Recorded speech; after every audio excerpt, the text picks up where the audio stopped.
Ok. Ouais.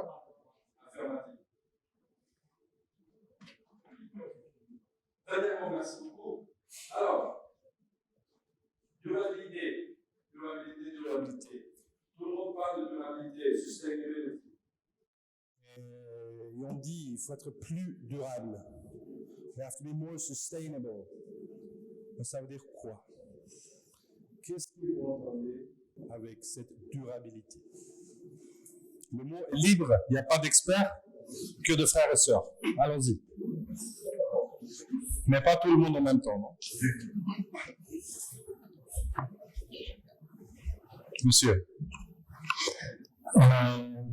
Enfin, durabilité pour moi, c'est de trouver un système qui fonctionne sur une longue durée, et de préférence le plus longtemps possible. Et qu'est-ce qu'un système? Un système, ce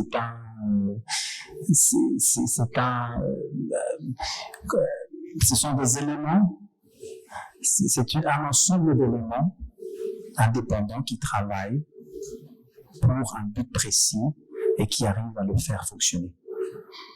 C'est ça un système, selon certains dictionnaires. Donc, voilà. Faire fonctionner ce système, c'est à un moment donné trouver une voie vers la durabilité.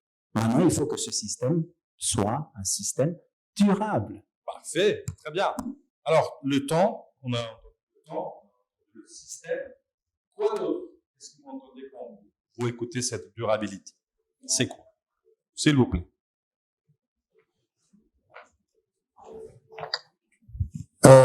Caractère de ce qui est durable. Donc, voilà un peu ma réponse. Ok, merci. Les autres idées ici? Moi, je pense qu'en plus du temps, du système, il y a l'environnement.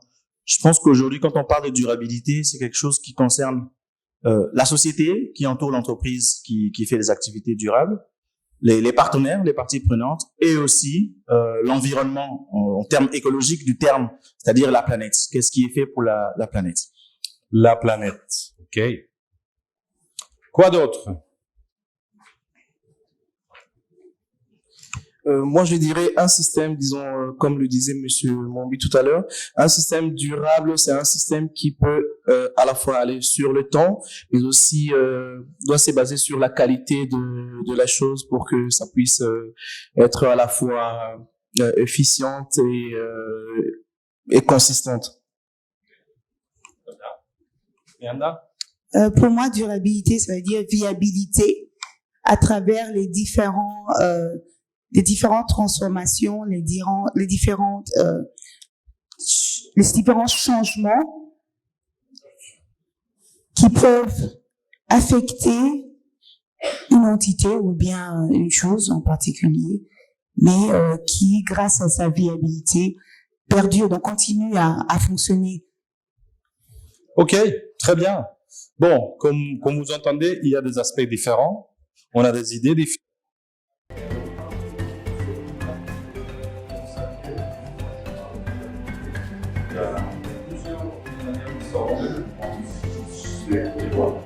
Donc, on va aller un peu sur le dictionnaire. D'abord, arriver à ce dictionnaire, on a écrit confiance. La D s'appelle sustainability, durabilité au sein de l'entreprise. Donc, l'entreprise est le nom, on veut montrer aux clients, actionnaires, propriétaires, qu'on est responsable parce qu'on veut générer la confiance.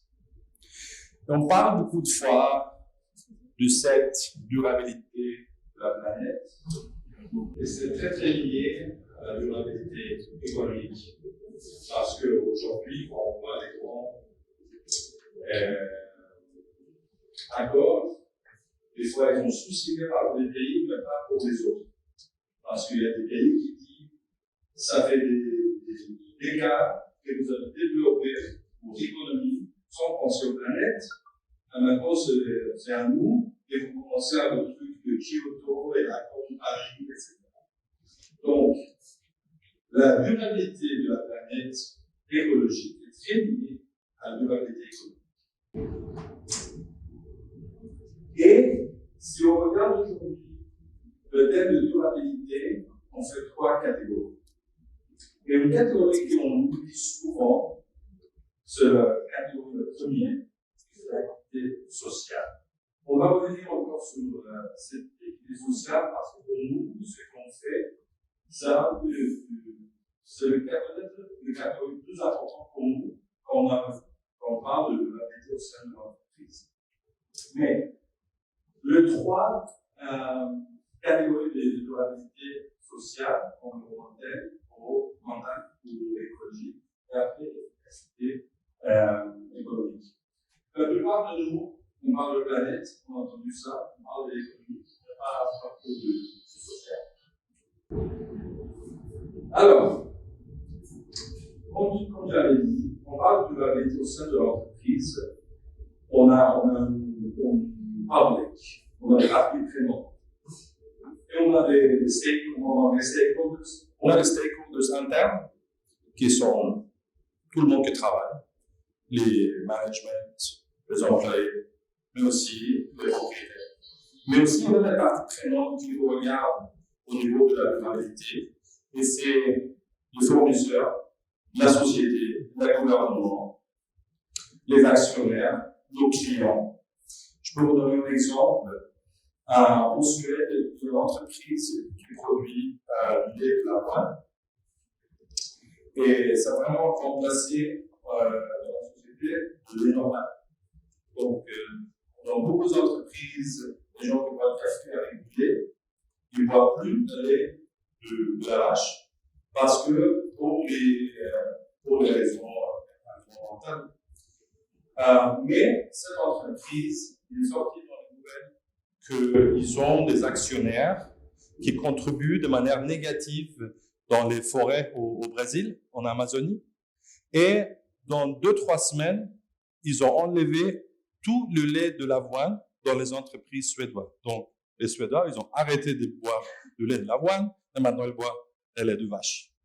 Donc, dans 2-3 semaines, pour quelque chose qui passe au Brésil, à 10 000 km de la Suède, ils ont arrêté de boire cette lait et ce produit. Donc, les clients, ils ont une puissance énorme aujourd'hui et c'est important pour eux à quel niveau de durabilité est-ce que cette entreprise se comporte. Alors, dans un ou deux des panels, on parlait un peu de comment est-ce qu'on peut montrer ce qu'on fait. Je pense que c'était le panel de collègues de Bracongo était. Comment est-ce qu'on peut montrer qu'est-ce qu'on fait? Alors, on fait de bonnes choses pour la planète, on fait de bonnes choses pour nos sociétés, mais comment est-ce qu'on peut montrer les chiffres, les numéros, etc. Donc, il y a quelques standards, il y a quelques accords internationaux qui sont mis en place où les entreprises et les organisations peuvent souligner et après faire des rapports chaque année sur des standards différents. Alors, il y a un autre côté de ça c'est un terme qui s'appelle greenwashing. Je ne sais pas si vous avez entendu de greenwashing. Donc, ça veut dire que moi, je fais un peu de recyclage ici, après je prends 10 vols par an, mais ça va, parce que moi, je fais un peu de recyclage. Donc, c'est pas une idée holistique, sinon on construit une école ici, après on fait des choses qui impactent l'environnement de manière très négative.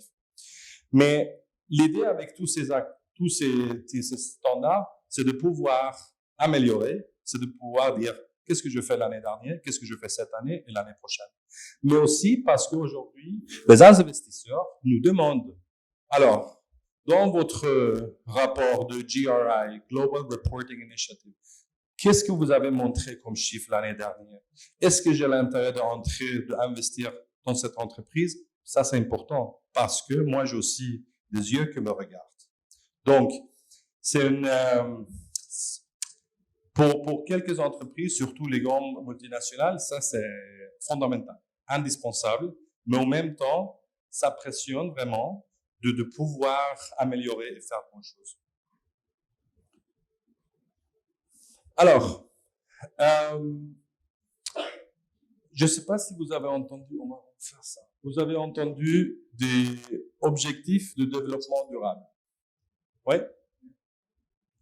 Donc, c'est 17 objectifs que Nations Unies, ils ont établis pour avoir une meilleure planète, un meilleur monde, pour obtenir tout cet objectif jusqu'à l'année 2030. Donc, comme vous voyez, le premier, c'est pas de pauvreté. Donc, c'est des buts très, très, très ambitieux. Et pour beaucoup des entreprises, bon, par exemple, travail décent et croissance économique. Après, on a parlé du diversity, inégalité réduite, paix et justice. On a l'environnement, de l'eau propre, etc. Alors, le PDG de Ericsson, que c'est une entreprise de télécommunications suédoise, quand ils étaient sur le launch de ces objectifs, il a dit, moi, je vois ces 17 objectifs mondiaux comme 17 idées commerciales. Parce que, aujourd'hui, les entreprises, ils sont indispensables pour le développement du pays. C'est plus Nations Unies qui vont faire le travail. Nations Unies, ils sont là depuis les années 50. Ils font un très bon travail, mais on a encore des gros problèmes. Les entreprises, ils font part de la société et ils sont un catalyseur dans la société. Et beaucoup de fois, c'est eux qui ont les solutions à beaucoup de problèmes. Et comme ça, ils pouvaient utiliser cette innovation de trouver des solutions comme une manière dans son business plan. Donc, aujourd'hui, la durabilité, c'est plus une chose qu'on fait un petit peu ici. Par exemple, on construit une école. Je pense que toi, tu as parlé un peu de ça dans le panel, que maintenant, c'est une part intégrale dans le business plan. Et ici, on a parlé de temps. Ericsson, ils sont en Colombie depuis 150 ans. OK? De 1800 quelque chose. Ericsson, ils sont arrivés à Colombie. Et on dit, alors, dans tous ces villages où ils travaillent depuis toutes ces années, ils ont il y a une confiance pour cette entreprise qui est beaucoup plus grande que pour la maire ou pour des autres autorités, parce que ils ont trouvé une manière de traiter bien à la société où ils travaillent, même ils étaient des étrangers, et peut-être pas penser avoir un profil énorme directement, mais construire un business plan, une idée qui fonctionne de manière durable, sur le temps. Et ils sont encore là. Ouais, on a parlé un peu de ça. Bon, ça c'est un peu l'introduction qu'on fait. Après, on va passer à ce qu'on fait dans notre projet sur le lieu de travail. Alors, la durabilité au sein de l'entreprise, de l'équité sociale, le rôle de l'entreprise. On va faire un petit exercice. On a 4 groupes ici. Alors, les conditions pour un salarié au Congo dans le lieu de travail, qu'est-ce qu'il y a comme condition aujourd'hui? C'est comment d'être un salarié au Congo aujourd'hui? Est-ce qu'on peut prendre 5 minutes entre vous, si vous pouvez sortir 2, 3, 4 idées, et c'est comment d'être un salarié au Congo aujourd'hui? Oui? Non? Oui? Oui? Bon, j'aime bien voir la discussion, elle est chaude. Donc, ça veut dire qu'il y a beaucoup de choses à dire. Alors, la question était les conditions de travail pour un salarié, pour un travailleur, pour quelqu'un comme nous, au Congo aujourd'hui, c'est comment? On va commencer par le groupe ici, à quelques mots. Je réponds au nom de Samuel Dato. Je vais commencer à répondre par la question qui a été posée. du point de vue professionnel, premièrement, les salariés n'a pas de bonnes conditions de travail qui permettent à ce qu'ils puissent bien remplir ses tâches. Et puis, du point de vue social, les salariés n'est pas vraiment bien rémunérés pour répondre à ses besoins. Vous allez voir aussi qu'il y a d'autres salariés qui ne sont pas motivés pour ça.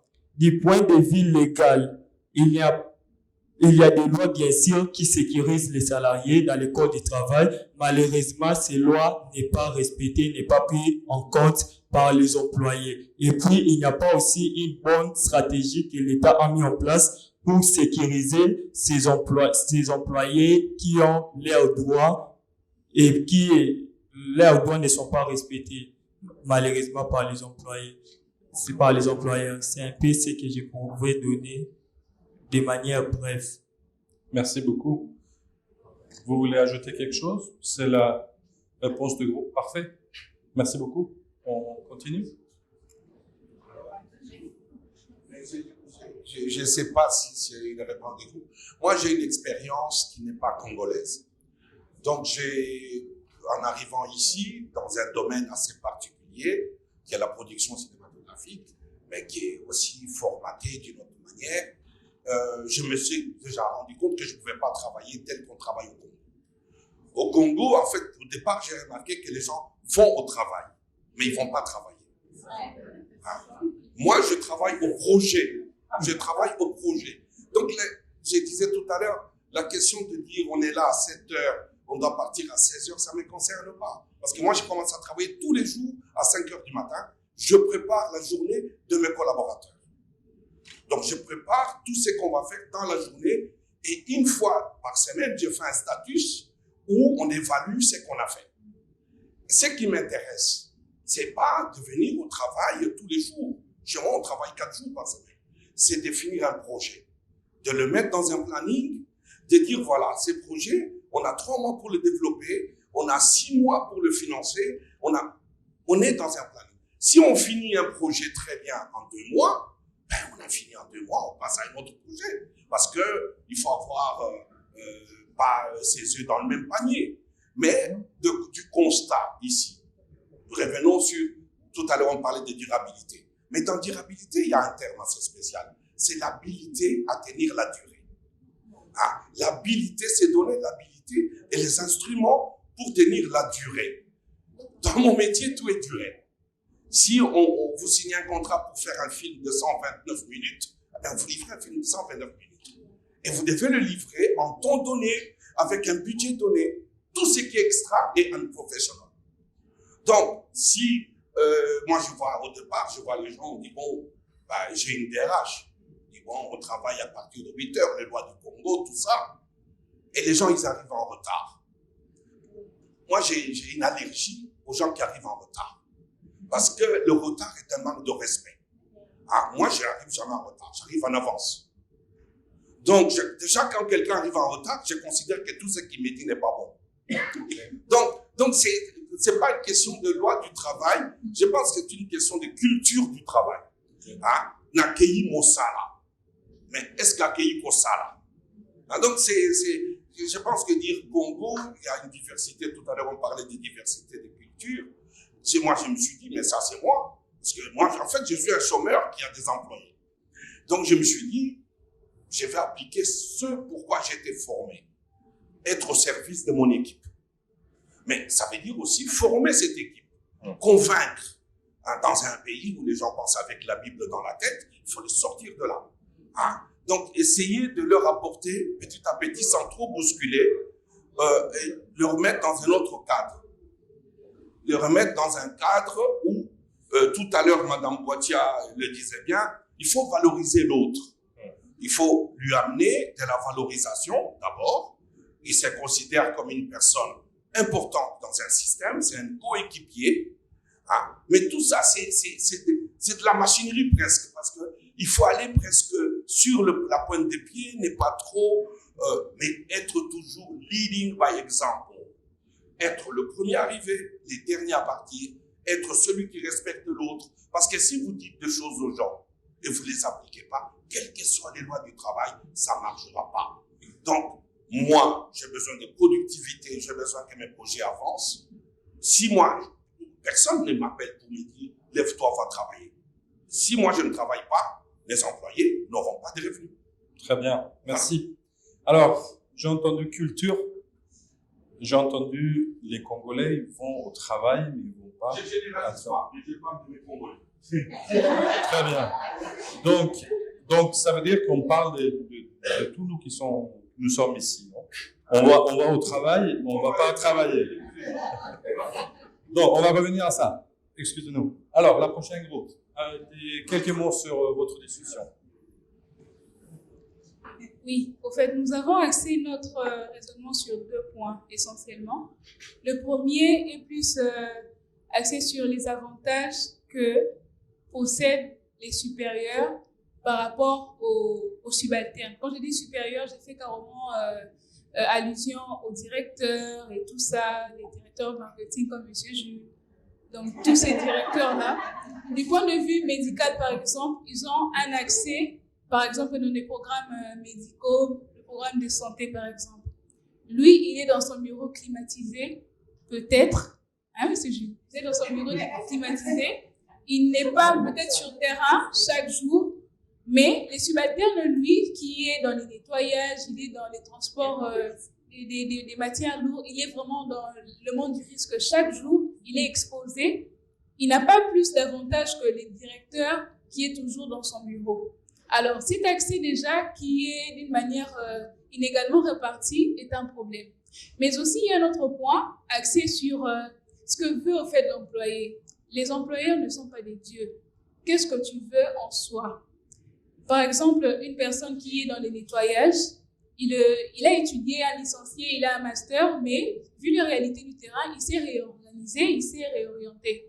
Mais quand même, ça lui empêche d'aller vers son supérieur pour dire que non, voilà, par rapport à ce travail, bien sûr, je le fais, mais au cas où il y a un trou là-bas, s'il vous plaît, pensez à moi, voici mon CV. Alors, il est important d'oser d'abord aller vers les employeurs, dire que voilà, je suis capable de ça, ça, ça, et non seulement rester à s'apitoyer sur son sort et dire que non, je ne veux pas ça, sans pour autant affronter les gens qui peuvent arranger ta situation. Merci. Super, merci beaucoup. Les employeurs ne sont pas Dieu. OK? Groupe 4, s'il vous plaît.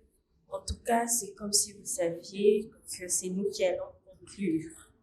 Parce que les conditions de salariés au Congo, il y a d'abord la misère, les droits non respectés, pas des syndicats bien formés, pas de respect en tant qu'humain, pas de formation en général, pas de main-d'œuvre qualifiée.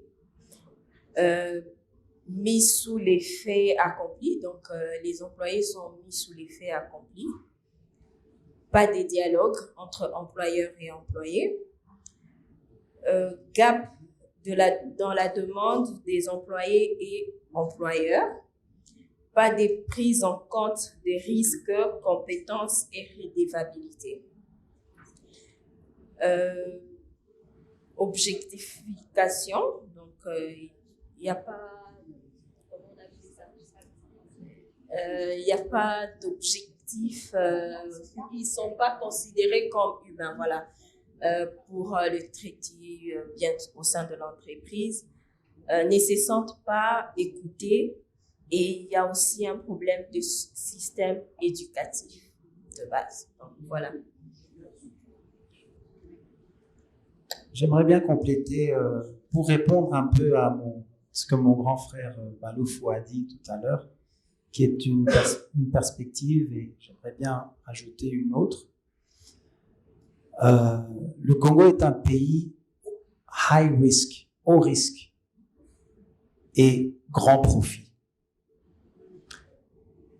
Mais on ne se rend pas compte que tous les jours, même si on ne vient pas pour travailler, mais on monte quand même sur cette moto et on traverse toute la ville et on risque notre vie en allant et en rentrant du travail.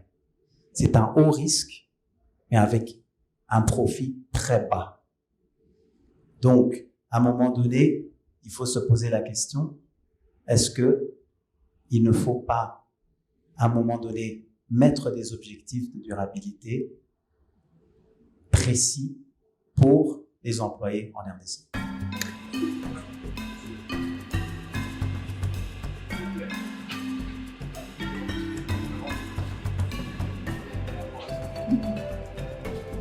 Par rapport à ce que M. Baloufo dit, là c'est mon esprit de syndicaliste qui parle.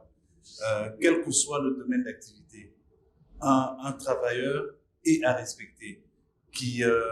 Il y a un contrat de travail, il y a des conditions de travail à respecter. Je sais que dans son domaine, c'est la productivité qui compte, mais c'est pas pour autant que la personne qui travaille pour lui est un esclave. Donc il y a aussi des choses à respecter. C'est vrai qu'en termes de production cinématographique, il y a beaucoup d'exigences en termes de production, mais l'être humain reste l'être à respecter, quel que soit le travail à faire. Voilà, maintenant, au niveau des compétences, ça je ne sais pas, mais voilà, c'est ça que je voulais S'il vous plaît. On a 60 secondes et 60 secondes. Et comme on n'est jamais en retard, 60 secondes. Moi, je vais parler de la part des entreprises et parler des failles des entreprises. Nous avons échoué à prendre en compte le health and safety de nos agents. C'est très rare que même dans des... Je vais donner un exemple bête. On a un technicien qui doit monter sur le toit. On ne prend même pas en compte sa protection à lui. Parce qu'on se dit, il met sa vie à la limite, comme Mogi a dit tout à l'heure. Mais nous, on ne voit pas ça. Tout ce qu'on voit, nous, c'est le rendement. Je veux que sa antenne soit installée, mais est-ce que la vie de mon agent en vaut la peine? Donc, nous, en tant qu'entreprise, nous avons vraiment échoué dans ce qui vient à la sustainability. C'est quelque chose qu'on doit vraiment améliorer. Merci. 60 secondes, très bien. 60 secondes, monsieur. Ça commence. Je pense que j'ai dit quelque chose ici qui n'a pas été compris. Je parle du respect, d'avoir l'autre au centre. Dans mon expérience, parce que là je parle d'une expérience, la production d'un film, c'est d'abord la production des idées. Moi, je suis dans un domaine où on produit des idées. C'est une sorte d'ingénierie des idées. La plupart des gens avec qui je travaille, je n'ai pas fixé leur salaire. Quand je les ai rencontrés, je ne suis pas allé faire des recrutements, j'ai passé des messages, je lui ai dit, vous voulez gagner combien? Au départ, j'étais effaré par rapport au low cost. Hein. Je dis, je fais $600. Le mec, il est en face, il est ingénieur IT, il fait $600. Tu t'es dit, il fait tellement cet emploi qu'il fait ses salaires. Et j'ai essayé de construire une logique. Donc, je suis allé voir Jomo Pondo, donc Sodeco, je lui ai dit, mais tiens, regarde un peu cette grille des salaires, est-ce que ça correspond à quelque chose ici au Congo? Et il m'a donné une grille. Et en fait, on est parti sur une logique qui n'est peut-être pas congolaise. Je suis dans un programme qui a presque un programme à durée déterminée et indéterminée en même temps, parce que c'est des projets. Donc, c'est de partir de dire, voilà, quelqu'un, tu dis, mais pourquoi tu veux ces salaires? Bon, mais moi, je veux ce travail. Je veux ce travail. Dis, par exemple, on va partir sur un point social. Vous payez combien votre loyer? Je dis, bon, je paye mon loyer 100 €. D'habitude, $100. On construit un salaire sur 4 ou 1/5 du loyer. J'ai dit, tiens, s'il a $100 pour son loyer, il me demande 600, il a réfléchi. Mais quand je vois la grille, par exemple, de Sodeco, je me dis, il y a un écart. Donc après, il y a deux possibilités, je vais terminer par là. Dans le métier où je suis, il y a un salaire fixe. Mais chaque projet a un autre salaire. Donc, le fixe, c'est à presque une avance. Parce que si le projet produit, il y a un salaire différent qui est souvent 3-4 fois plus. Donc, c'est juste faire rentrer les gens dans une logique. Mais nulle part, il y a du manque de respect. Ce n'est pas une question de syndicalisme. C'est une question de responsabilité collective autour d'une idée. Et pouvoir assumer le minimum du groupe. Ok, merci. Alors, oui, bien sûr. Oui, bonsoir tout le monde. Oui, on parlait des employés. Je travaille aujourd'hui à Sodeco. On a créé un service qui s'appelle Service Delivery. Là-bas, on peut visiter les agents, on parle avec eux, on écoute les besoins qu'ils ont. a créé aussi un système que quand un agent a une réclamation, par exemple il vient sur son propre bureau, il vient à la direction générale, il a un problème. On a fait un système qu'il peut avoir 48 heures. Avant 48 heures, il doit avoir la réponse. S'il n'aura pas de réponse, nous-mêmes, on ouvre un ticket. Ça devient une enquête. Et ça crée aussi un effort que les gens qui travaillent à la direction, ils commencent à faire leur travail. Parce que s'ils ne font pas leur travail, on va faire la remarque.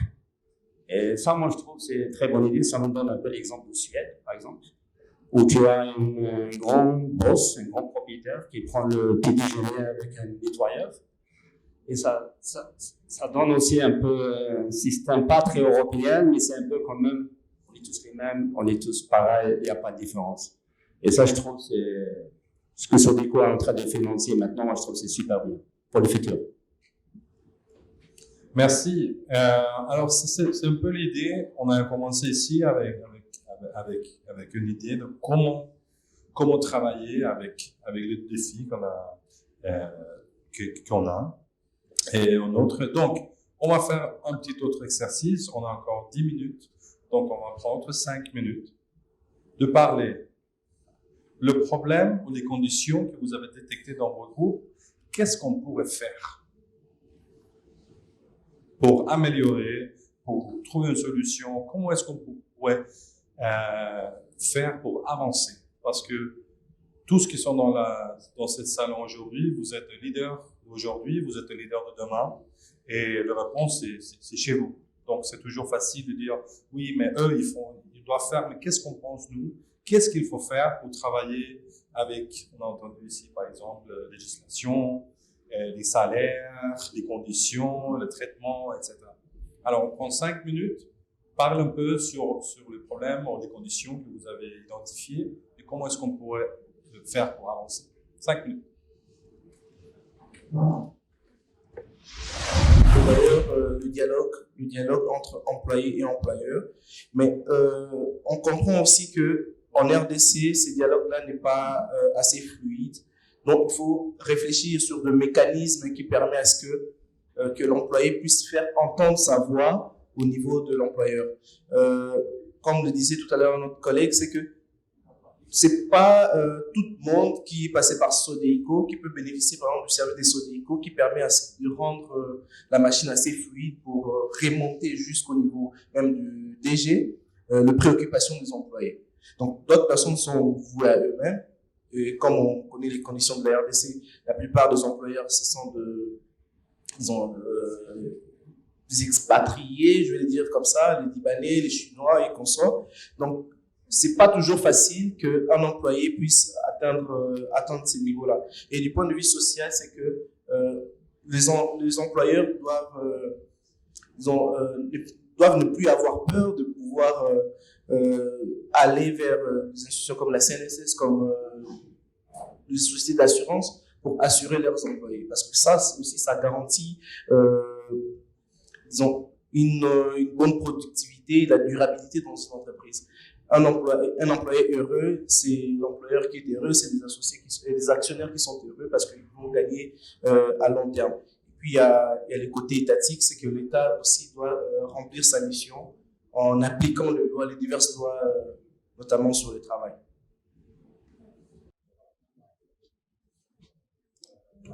Je veux vous donner une petite expérience que j'ai eue avec Sodeco. Quand je suis venue à Sodeco, en tout cas, j'ai trouvé un DG qui s'appelle Joe. Et c'est un DG très leader, dans ce sens où il sort des leaders. Moi, je crois que c'est le leadership même transformationnel quand un leader produit d'autres leaders. Et c'est quelque chose de bien même dans la productivité de l'entreprise. Et aujourd'hui, si chaque DG devait être un vrai leader pour former d'autres leaders, ça sera génial. Et en plus, mettre une inspection de travail sérieuse, parce que moi, je crois que ce qu'on a là, c'est de la blague. Si on devait mettre une inspection générale sérieuse, les formations des employés seront respectées parce que c'est un droit que chaque employé, après avoir été engagé, puisse aller à la formation. Donc, ils vont veiller à ce que les conditions de travail soient respectées. Merci. peut-être. Je vais donner l'exemple peut-être d'Orthokin. Donc, on n'a pas de grands moyens. Par contre, une chose est certaine, c'est que chaque personne qui fonctionne, qui travaille au sein d'Orthokin a adhéré à la vision. Ça, c'est la première chose. La deuxième chose, en tout cas, moi, j'ai essayé, parce que c'était ma vision au départ, les autres ont adhéré. J'ai essayé de poser un cadre très clair. Ils ont peut-être pas un grand salaire, mais ils sont conscients de quel est le Minimex congolais, etc. Donc, le cadre était clair dès le début. Et puis, je suis très transparente, que ce soit par rapport aux chiffres, etc. Je suis très transparente. Quand il y a un problème, ça se règle un peu... c'est un système, donc ça se règle un peu comme si on était une grande famille, on va dire, et donc tout se discute. Chaque problème se discute et chaque problème, on essaie de trouver une solution. Mais c'est pas facile parce que, moi, c'est mon impression. Au Congo, ça fait un peu il y a un peu le patron qui est au-dessus, et puis les autres qui sont un peu subalternes. Et donc, du coup, le côté démocratique au début est difficile, en fait. Mais on y travaille, voilà. Merci. Merci beaucoup. Dialogue, une relation plus proche entre employeurs et employés. Merci beaucoup. OK. Nous avons énuméré, je crois, 6. La faute de temps, je prends 2 ou 3. La première, c'est améliorer les conditions de travail en termes de rémunération. Parce que plus on est mieux rémunéré, on est motivé pour donner de bons résultats. La deuxième des choses, c'est imprégner ce que j'appelle le corporate spirit. Ce que je constate au Congo, particulièrement à Kinshasa, il y a le chef et le reste sont en dessous. Généralement, dans les entreprises publiques, c'est le chef. Le chef. Le chef. Mais dans certains milieux, c'est le corporate. Donc, il n'y a pas un chef, il n'y a pas un leader. Vous êtes une équipe qui travaille pour donner de bons résultats. Donc, ça, c'est la deuxième des choses. Et puis, il y a aussi un constat que j'ai fait. C'est très rare de voir des entreprises publiques ou certaines entreprises privées de formation, de renforcement de capacité. Tu vois quelqu'un qui a 10, 15, 20 ans dans un domaine ou dans un département, qui n'a jamais été envoyé dans une formation de renforcement de capacité et consorts, alors que les choses sont en train d'évoluer.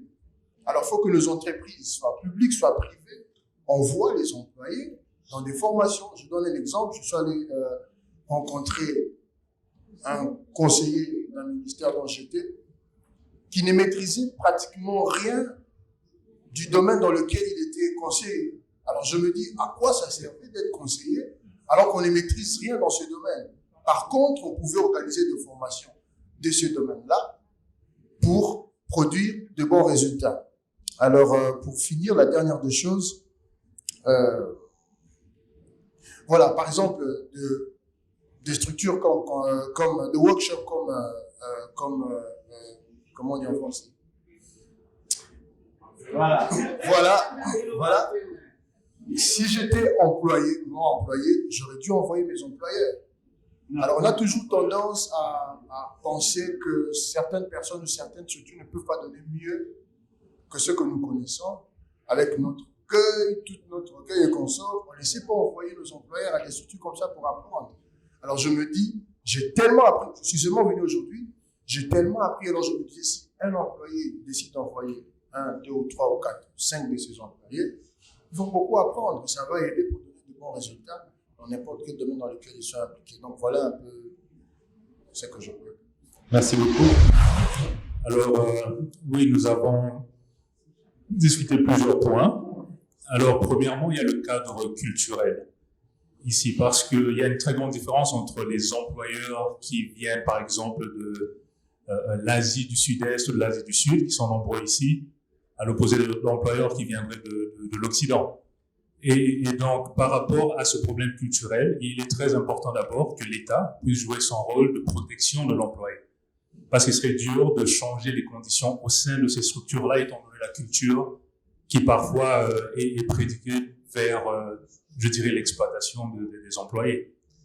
Alors, dans des structures où il y a plus un leadership horizontal, comme certains en parlaient, au lieu d'un leadership vertical, il est important de créer un cadre de concertation où d'une part, il y a un feedback loop, donc un retour d'information qui vient de la part des staffs qui sont au front line, qui sont en train de faire face à la réalité du terrain, faire face aux clients, rapporter leur réalité, leurs besoins dans ce cadre de concertation qui impliquerait aussi certains membres de la hiérarchie stratégique.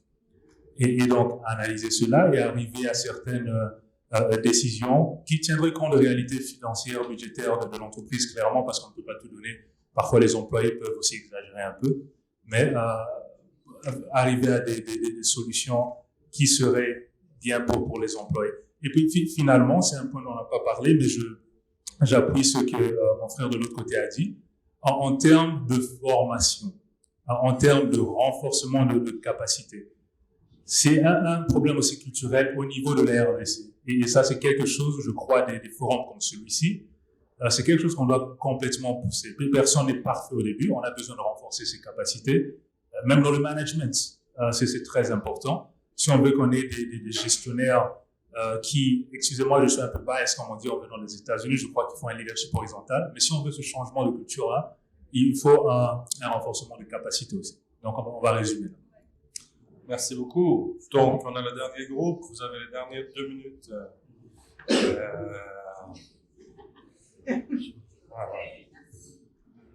Donc, on a parlé de s'assurer que les éléments minimums soient connus et respectés par les deux côtés. Ça veut dire que ce qui est élément minimum de la loi, qu'est-ce que la loi requiert dans des situations, il faudrait que des deux côtés, ce soit connu. Il faut aussi faire la formation des agents, mais aussi du syndicat, renforcer les droits qui protègent, ça revient toujours au premier point, qui protègent les employeurs, et donner aussi aux employés le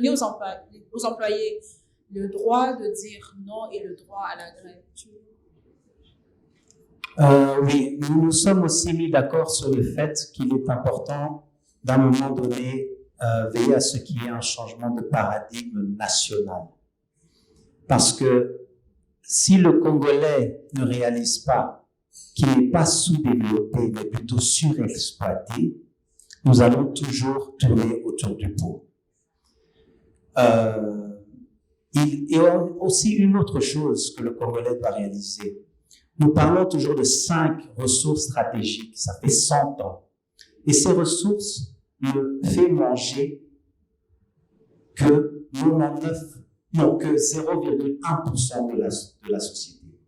Les autres 99,9% de la société doivent réaliser que la plus grande ressource en RDC, c'est la ressource humaine. Et si nous ne réalisons pas ça, nous n'allons pas avancer et nous n'allons pas aller vers la durabilité. Je prends un exemple concret, le modèle en Angola. En Angola, tu ne peux que employer un expatrié pour 2 ans pour un poste.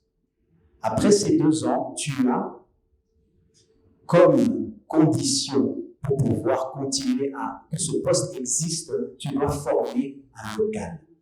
Donc, cela veut dire qu'il y a un besoin énorme dans la formation et dans le renforcement de compétences. Cela va nous mener à la dignité. Parce que s'il n'y a pas de dignité, nous n'allons jamais respecter les lois de travail qui sont très très bien élaborées. Alors, la dignité va nous amener à la durabilité.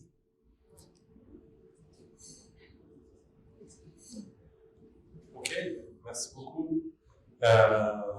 On trouve que vraiment chaque groupe, vous avez contribué avec des idées. On voit aussi que ce sujet, c'est pas une chose de 55 minutes, même pas de 55 jours. C'est une discussion, un débat qu'il faut avoir tous les jours. Et nous sommes tous des ambassadeurs de ce sujet, d'en parler, mais d'aller un peu de seulement parler. Qu'est-ce qu'on peut changer au niveau de mon entreprise, de mon lieu de travail? Alors, on parle de dialogue, tout le temps on parle de la communication. Tout le temps on parle de la communication. Après on se demande c'est quoi la communication? On en parle tout le temps, mais c'est quoi communiquer? C'est d'écouter à l'autre pour convaincre ce que je pense est mieux, pour se d'écouter pour apprendre de l'idée de l'autre. Alors c'est quoi la communication? Donc ça c'est notre atelier de la communication. Mais on dit tout le temps, il faut communiquer encore plus, il faut avoir une chaîne de communication, il faut avoir une plateforme pour se communiquer. Mais est-ce qu'on Alors ici, on a eu une trentaine de personnes. On n'a pas tout parlé. Quelqu'un a parlé, les autres non. Ils ont aussi des idées. Comment est-ce qu'on fait que tout le monde parle? Alors, est-ce que j'ai le courage de parler? Est-ce que j'ai le droit de parler? Est-ce que je peux dire que je ne suis pas content? Est-ce qu'il y a des résultats négatifs ou des conséquences négatives? Si je me lève un jour au travail et je dis je ne suis pas content avec ça, est-ce que j'aurai mon poste demain? Donc, les conditions, on va parler de la culture, on va laisser à Dios de ouais. On a parlé de la culture et on ne va pas changer la culture un jour, 2 jours, 3 jours. Mais c'est aussi facile de dire tout le temps, mais c'est culturel. Oui, mais c'est la culture. Donc ça veut dire que même nos enfants, ça ne va pas changer, même pour eux. Alors si on dit, moi j'ai entendu exactement la même chose en Colombie il y a 1 an. Les Colombiens, ils sont paresseux, ils ne veulent pas travailler. Ils ne veulent que boire la bière. Et le patron, il ne fait que exploiter ses employés. Donc après, on se demande, alors pour la risque de la vie dans l'aller et le retour, et je suis payé la moitié du SMIC, alors je n'ai pas envie de travailler. Et on a dit ici, les salaires, les rémunérations, ils ne couvrent même pas les besoins basiques, la nécessité basique. Alors, est-ce que j'ai vraiment des raisons pour aller travailler? C'est quoi qui me motive? Mais si j'ai une plateforme où je peux parler, où je peux dire à mon patron, Alessandra, elle est ma chef. Elle me dit, on va faire ce voyage au Congo, on va participer au Kilobantou. Je dis, oui, mais c'est 2 week-ends que je prends de ma famille. Je ne suis pas avec eux. Bon, quand on rentre, tu prends mardi ou mercredi, tu restes à la maison. Donc, il y a un dialogue. Elle me comprend, je le comprends aussi. Je l'appelle pour son nom, Alessandra. Elle est ma chef. Je ne dis pas, Madame la directrice globale mondiale.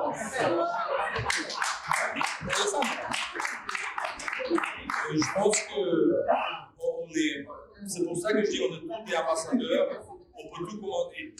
On dit tout le temps, la seule chose qui est sûre, c'est les impôts, la mort et le changement. Ils changent tout le temps. Mais moi, je suis responsable de mon propre changement. Et moi, je sais que autour de moi, il y a 2-3 personnes et je peux essayer. Ou je peux dire, moi, c'est la culture, donc on continue sur la même. On aimerait bien, pour continuer cette discussion, parce que ça n'arrête pas ici. Ah, d'accord. J'aimerais savoir, en fait, à l'issue de cet atelier, bien que c'était très court, mais on voit qu'il y a un intérêt. Je crois qu'il y a des représentations de plusieurs secteurs ici, de plusieurs types de fonctions ou de positions. Est-ce que c'est possible, puisque nous sommes d'accord que nous avons parlé du dialogue social comme étant important dans l'entreprise, le feedback à la direction, à la hiérarchie, est-ce qu'il y a des outils, vous qui êtes dans la mise en œuvre d'un projet comme le vôtre, genre l'assessment, tout, donc d'évaluation des conditions des centres de travail ou de dialogue, d'ateliers du dialogue dans les entreprises qui pourraient être partagés aux participants ici et essayer de les appliquer dans leur lieu de travail et l'année prochaine, peut-être revenir avec ce feedback. Comme ça, il y a une continuité en disant, bon, moi, j'ai évalué mon milieu de travail, moi, j'ai évalué, voici les findings. Non, absolument. Et on a des outils, c'est pas une chose très, très compliquée, mais on peut l'utiliser. Et on a entendu ici un peu la collègue ici qui parlait de Soneco avec une DG qui applique un peu les idées un peu différentes. Samy m'a parlé des idées par rapport à Customer Care suédois. Il y a plein d'exemples des autres pays sur le continent et ailleurs. Mais la volonté doit être là. Parce que dire que c'est la culture, ou c'est la faute de l'autre, ou c'est le syndicat, ou c'est le patron, c'est l'entreprise, sous-estimer, On a parlé ici, comment est-ce qu'on va avancer? Et ça, la change, de nouveau, je ne suis pas Obama, mais la change, ça commence ici avec nous. Mais on aimerait bien faire un autre atelier. On espère pour l'année prochaine, peut-être avoir plus de temps. On peut présenter un peu le projet, ce qu'on fait, un peu le résultat. On travaille en Kenya, en Afrique du Sud. Les conditions ne sont pas exactement les mêmes, mais on peut mettre des exemples, un peu le résultat, parce que c'est possible. On a vu que c'est possible de mettre le DG avec les chauffeurs qui s'assoient sur la même table. Ils s'appellent avec son prénom. Il n'y a pas monsieur, il n'y a pas madame, il n'y a pas son excellence. Et ça marche. Et on commence à voir l'autre comme un être humain. Parce qu'on voit que moi, je viens aussi de ce côté du pays.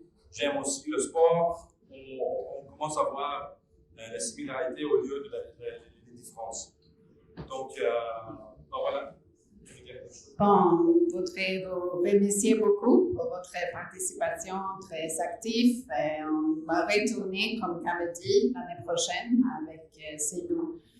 C'est intéressant ce sujet, on peut venir parler plus de Sotil, tout ça.